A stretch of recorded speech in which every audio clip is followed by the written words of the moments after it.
नमस्कार दोस्तों, ओम stenography hub में आप सभी का स्वागत है। दोस्तों, आज हम किसान आंदोलन और एमएसपी पर संपादकीय डिक्टेशन लेकर आए हैं। तो चलिए दोस्तों, डिक्टेशन शुरू करते हैं 5 सेकंड बाद।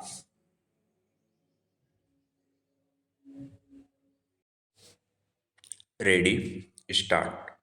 उत्तर भारत के पंजाब, हरियाणा और उत्तर प्रदेश जैसे राज्यों से बड़ी संख्या में किसानों का दिल्ली मार्च शुरू करना कोई अच्छा संकेत नहीं है, लेकिन जिस तरह से पंजाब और हरियाणा की सीमा पर इन किसानों को रोकने के लिए पुलिस की ओर से कथित तौर पर ड्रोन के जरिए आंसू गैस बरसाए गए, उसके विजुअल परेशान करते हैं। हालांकि इसका मतलब यह नहीं है कि किसानों की सभी मांगें वाजिब हैं।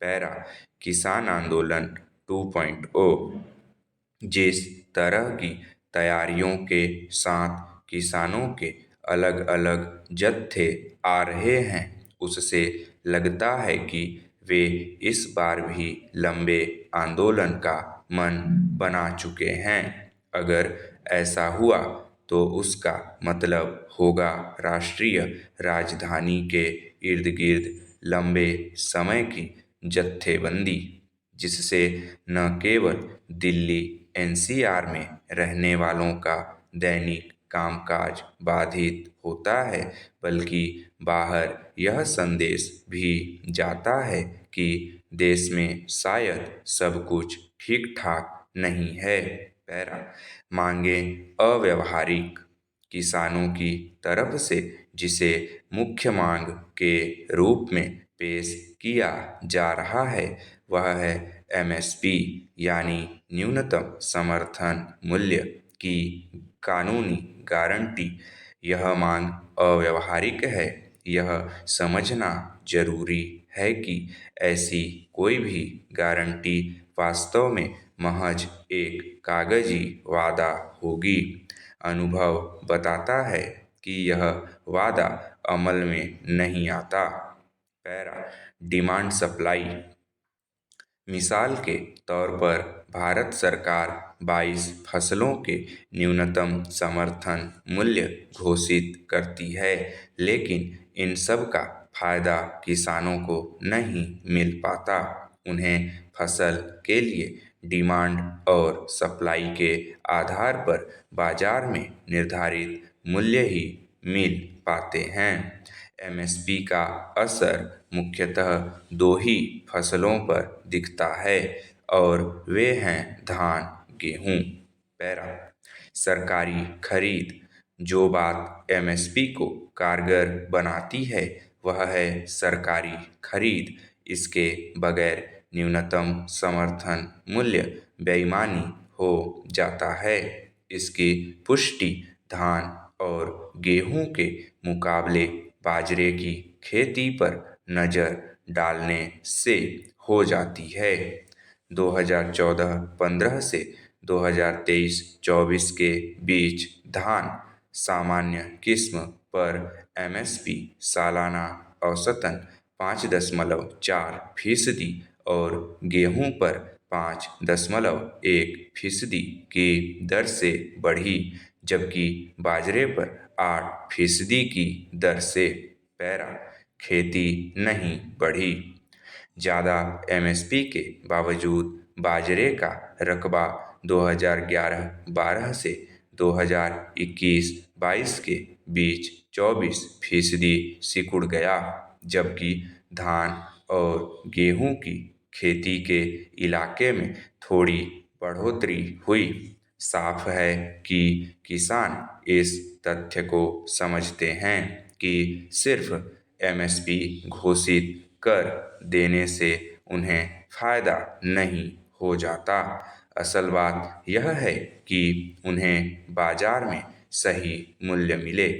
पैरा सरकारी नजरिया लेकिन सवाल यह भी है कि पिछले आंदोलन के दौरान किसानों के खिलाफ दर्ज किए गए मामले असहमति के बावजूद अभी तक वापस क्यों नहीं लिए गए।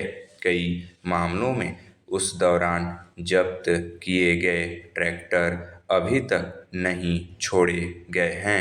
किसानों की ये शिकायतें बिल्कुल वाजिब हैं। उनकी मांगों की सूची में ऐसी और भी चीज़ें देखी जा सकती हैं जो तर्कसंगत हों। उन पर सही कदम तत्काल उठाए जाएं और एमएसपी की अव्यावहारिकता उन्हें समझाई जाए। पैरा एमएसपी की जिद कहीं किसान जल्दबाजी तो नहीं कर रहे। केंद्र सरकार की ओर से की गई 3 फसलों पर न्यूनतम समर्थन मूल्य की पेशकश को किसानों द्वारा ठुकरा दिए जाने से समझौते का एक अच्छा मौका हाथ से निकलता दिख रहा है। इस मामले में किसान नेताओं का रुख जल्दबाजी से प्रेरित लग रहा है। उसमें सुधार की गुंजाइश ही नहीं, जरूरत भी है। इसकी कई ठोस वजहें गिनाई जा सकती हैं। पैरा खेती का मूल संकट पंजाब ही नहीं, कई अन्य राज्यों में भी खेती से जुड़ा एक बड़ा संकट यह बताया जाता है कि गिरते भू जल स्तर की वजह से सिंचाई करना मुश्किल होता जा रहा है। ऐसे में धान, गेहूं और गन्ना जैसी फसलें जिन्हें ज़्यादा पानी की ज़रूरत होती है, समस्या को और गंभीर बनाती हैं। चूँकि न्यूनतम समर्थन मूल्य की नीति का फायदा असल में इन्हीं फसलों पर मिलता है, इसलिए किसानों के इन फसलों से हटने की स्थिति नहीं बन रही। पैरा खेती के हालात केंद्र सरकार ने भले ही किसान आंदोलन के दबाव में यह पेशकश की हो, लेकिन दाल, मक्का और कपास पर न्यूनतम समर्थन मूल्य देने का प्रस्ताव इस मायने में भी गौर करने लायक है कि इनकी खेती में कम पानी की ज़रूरत होती है। लिहाजा यह नीति किसानों को फायदा पहुंचाने के साथ ही आने वाले समय में पर्यावरण और खेती के हालात सुधारने के लिहाज से भी उपयोगी हो सकती है। पैरा फसलों का पैटर्न बदलें दिलचस्प है कि किसान नेताओं ने इस पेशकश को ठुकराने का जो आधार बताया है, वही इसे ज़्यादा सार्थक बनाता है। सरकार का कहना है कि इस प्रस्ताव का फायदा उन किसानों को मिलेगा जो फसलों का पैटर्न बदलते हैं।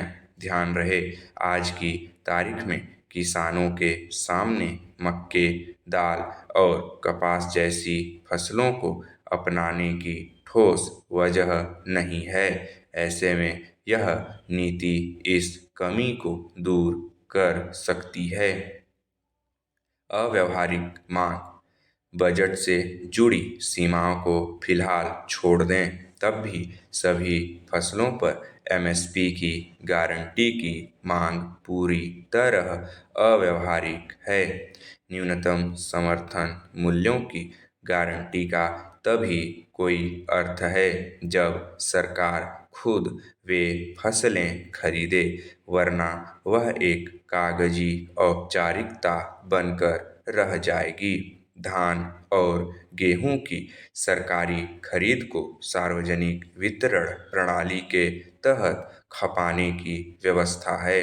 अन्य फसलों के मामले में ऐसा नहीं है। पैरा मौजूदा सरकार का कार्यकाल किसानों ने अपना यह आंदोलन ऐसे समय शुरू किया है जब आम चुनाव को बमुश्किल 2-3 महीने रह गए हैं। जाहिर है, मौजूदा सरकार कोई आश्वासन दे भी देती है तो उस पर अमल चुनाव के बाद गठित नई सरकार ही करेगी। यानी सरकार बदलने की स्थिति में इन वादों के भविष्य को लेकर पूरी तरह आश्वस्त नहीं रहा जा सकता। बेहतर होगा किसान नेतृत्व अपने रुख पर दोबारा विचार की संभावनाओं को खुला रखें। स्टॉप। दोस्तों, डिक्टेशन अच्छी लगी हो तो लाइक करें, अपने दोस्तों के साथ शेयर करें और चैनल को सब्सक्राइब करके बेल आइकन दबा लें ताकि हमारी नई वीडियो की नोटिफिकेशन आपको मिलती रहे। धन्यवाद।